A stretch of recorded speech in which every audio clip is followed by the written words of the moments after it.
PsycInfo is the premier abstracting and indexing database for psychology and the behavioral sciences. It has over 5.5 million records. It covers articles, books, book chapters, dissertations. It goes all the way back to the underpinnings of psych science with content from Francis Bacon, for example, in late 16th century. And it goes all the way up to the broadest range of peer-reviewed journals covering the latest findings in the field. We determined that we needed to build some services specifically for researchers in 3 areas.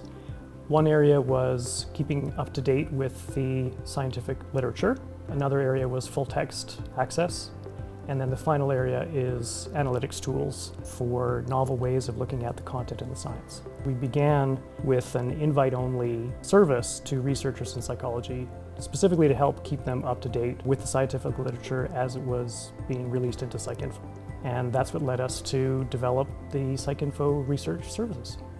From a very simple perspective, what we do is we ask researchers to give us a couple of sentences about what their areas of interest are, and from that we extract the likely topics of interest, and we send them a weekly digest that is easily navigable and includes hopefully everything that they are interested in. But what makes it more interesting is that the system learns from the interactions that the researchers have with the content. For example, someone may have signed up and indicated that they're interested in neurodegenerative diseases, but that's pretty broad. And although the system would be delivering quite a lot of that content, what we may find is that the researcher is actually clicking on items that have specifically to do with Alzheimer's. And then when they're on the platform and they're looking at other content, they're digging further into Alzheimer's and looking at amyloids and plaques and other parts of the brain science for it, which leads then to the algorithm's adjustment and making sure that that content is highlighted, it's higher in the relevancy for the individual, and also that it begins to get more precise. So they'll see less and less of the content that they may not really be interested in. There's a lot of AI features and natural language processing based features, but it's also a highly personalized platform.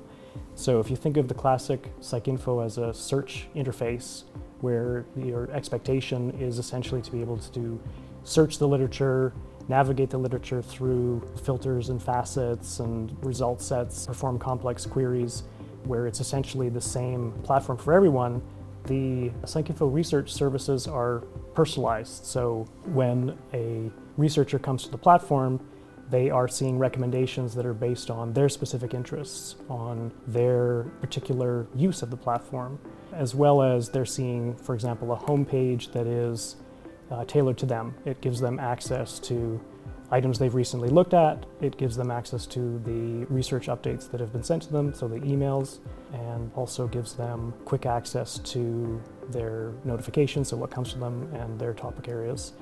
Since releasing that research update, we have expanded the service to include analytics tools as well as full text delivery through a platform that we've set up, PsycInfo.apa.org.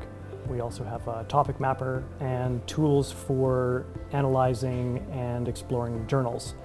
So for example, researchers can look at the methodologies covered by a journal. They can look at the topics covered over time. They can look at which authors were most prolific in different topics over time, as well as what type of approach they were taking to their research. So anyone at an academic institution that subscribes to PsycInfo can get access to the platform simply by going to PsycInfo.apa.org and enter their institutional email. They can then sign up for research updates by putting in information about their research interests. By default, we also send notifications of new citation of work. So if you're an author and you sign up, if your work is newly cited in PsycInfo, we'll let you know.